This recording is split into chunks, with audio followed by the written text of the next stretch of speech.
Alam mo ba na minsan, ang pinaka nakakatakot na tao ay hindi yung malakas ang katawan o maingay ang boses, kundi yung hindi mo mahulaan ng kilos o iniisip. Yung tipo ng tao na kahit anong basa mo, hindi mo makita kung ano ang susunod niyang gagawin. Nakakagulo ng utak, di ba? Kasi tayong mga tao, likas tayong naghahanap ng pattern. Gusto nating alam natin ang galaw ng mga tao sa paligid natin. Kaya kapag may isang tao na unpredictable o hindi mo mabasa, automatic na nagkakaroon tayo ng kaba, takot o pag-iingat kapag kaharap natin sila. At sa totoo lang, yun mismong takot na yun ang pwede mong gamitin bilang kapangyarihan. Hindi mo kailangan manigaw o mang-intimidate ng harapan. Minsan, sapat na yung pagiging tahimik mo, pero alam nilang hindi ka basta-basta at hindi ka rin madaling hulaan. Ito ang tinatawag na Law 17 mula sa librong 48 Laws of Power. Ang sabi rito, keep others in suspended terror, cultivate an air of unpredictability. Sa madaling salita, guluhin mo ang isip ng iba sa pamamagitan ng pagiging pabago-bago at misteryoso.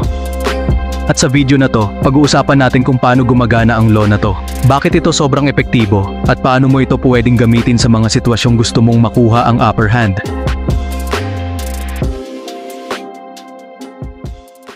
Ang Law 17 ay nagsasabing, keep others in suspended terror, cultivate an air of unpredictability. Sa Tagalog, panatilihin mong hindi panatag ang loob ng mga tao sa pamamagitan ng pagiging mahirap basahin o mahulaan ang kilos mo. Ibig sabihin nito, kung gusto mong manatiling may kontrol sa sitwasyon o sa ibang tao, dapat hindi ka masyadong predictable. Kasi pag lagi kang predictable, madali kang manipulahin o baliwalain kasi alam na nila ang galaw mo. Pero kung hindi nila alam kung kailan ka tatahimik, kailan ka gagalaw, o kung paano ka mag-isip, mapipilitan silang laging magbantay. Parang may tension sa paligid mo, at yun ang nagbibigay ng takot at respeto sa presensya mo. Ganon kalalim ang epekto ng unpredictability. Kahit wala kang sinasabi, kapag hindi ka madaling basahin, automatic na nag-iingat ang mga tao. Kasi hindi nila alam kung kaibigan ka ba o kalaban, o kung kailan ka sasabog. Ito ang sikreto ng maraming makapangyarihang tao sa kasaysayan. Hindi dahil sa dami ng sinasabi nila, kundi dahil sa dami ng hindi nila sinasabi. At dahil hindi mo alam kung anong susunod, napipilitan kang umayon sa takbo nila.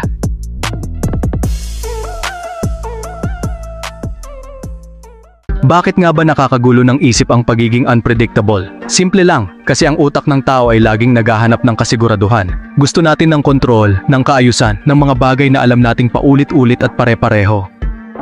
Pero kapag may isang tao na hindi mo ma-figure out, na parang may tinatago o may pinaplano na hindi niya sinasabi, doon na pumapasok ang takot kasi hindi mo alam kung kailan siya gagalaw at kung ano ang magiging epekto nito sa'yo.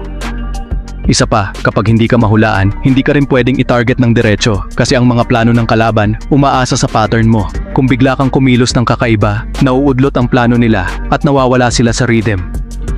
Sa kasaysayan, maraming leader ang ginamit ang unpredictability para manakot at manalo. Tulad ni Richard Nixon, pinaniwala ang kalaban na kaya niyang magdesisyong extreme, kaya sila nagdahan-dahan. Si Napoleon, mahilig sa biglaang taktika. At sa totoong buhay, makikita mo rin ito sa mga boss, sa mga partner, o kahit sa tropa. Yung hindi mo alam kung kailan tatahimik o kailan magagalit, lahat ay nag-iingat sa kanila kasi hindi mo alam kung kailan sila sasabog. Kaya ito epektibo, dahil ang takot na galing sa isip ay mas malakas minsan kaysa sa takot na galing sa katawan. Kapag utak na ang natakot, buong pagkatao ang nag-a-adjust, at sa ganung paraan, hawak mo na ang kontrol.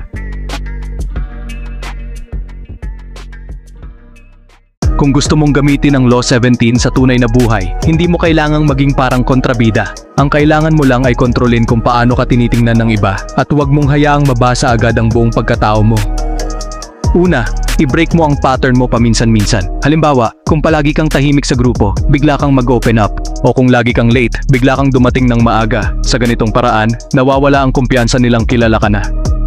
Pangalawa, huwag mong ipakita agad lahat ng iniisip mo. Minsan, mas malakas ang dating ng taong tahimik pero may misteryong dala. Kapag hindi ka laging nagpapaliwanag, pinipilit ka nilang unawain, at doon nagsisimula ang pag-iingat.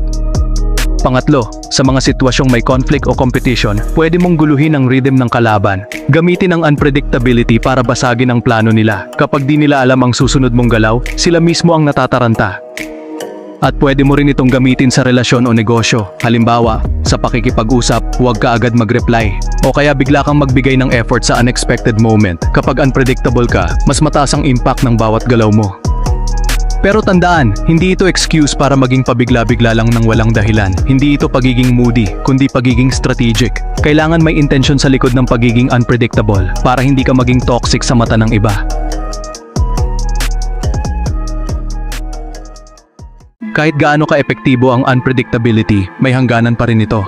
Kasi kapag sumobra ka sa pagiging hindi mahulaan, pwede rin itong bumalik sa'yo. Hindi lahat ng tao marunong mag-appreciate ng misteryoso o unpredictable na ugali.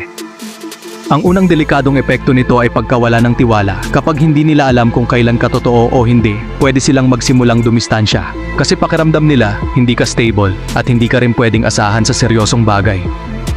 Pangalawa, sa sobrang unpredictable mo, baka isipin ng iba na manipulative ka. Yung tipong parang may laro kang ginagawa sa kanila. Kapag na-feel nila yan, ikaw ang mawawalan ng kontrol at pwede ka nilang iwasan o labanan. Pangatlo, mapapagod ka rin. Ang constant na pagpapanggap o pag-shift ng behavior ay nakakapagod mentally at emotionally. Kapag hindi mo ito ginagawa ng may tamang purpose, pwede kang ma-burnout or mawalan ng sense of self. Kaya ang mahalaga, gamitin mo ito sa tamang timing at sa tamang tao. Hindi ito para sa araw-araw na buhay, kundi para sa mga sitwasyon kung saan kailangan mong ipakita na hindi ka basta-basta pwedeng basahin o kontrolin. Ang unpredictability ay parang spice, kaunti lang, nakakaganda ng flavor, pero pag nasobrahan, pwedeng hindi na malasahan ang totoong ikaw. Kaya dapat, strategic, hindi chaotic, lakas na may direksyon, hindi gulo lang. Sa panahon ngayon, kapag predictable ka, madali kang balewalain. Kasi alam na agad ng tao kung paano ka kikilos, paano ka mag-isip, at kung saan ka mahina. Pero kung hindi ka madaling basahin, doon ka nila siseryosohin. Ang Law 17 ay paalala na minsan, ang tunay na lakas ay nasa tahimik na presensya. Yung hindi ka maingay, pero hindi ka rin basta maabot. Yung hindi nila alam kung kailan ka gagalaw, kaya napipilitan silang mag-ingat sa harap mo. Pero tulad ng lahat ng kapangyarihan, dapat mo itong gamitin ng may wisdom. Hindi para manakot lang, kundi para protektahan ang sarili mo at mapanatili ang respeto sa paligid mo. Maging unpredictable, pero huwag mawalan ng direksyon. Kung nagustuhan mo ang video na to at gusto mo pang matutunan ng iba pang batas ng kapangyarihan mula sa 48 Laws of Power, huwag mong kalimutang i-like ang video, mag-subscribe sa channel at i-share ito sa kaibigan mong kailangan ng mindset reset. Abangan mo rin ang susunod na batas dahil bawat isa ay kayang baguhin ang pananaw mo sa power, influence at kung paano mo maipapakita ang tunay mong lakas sa mundo. Maraming salamat sa panonood at ingat ka palagi.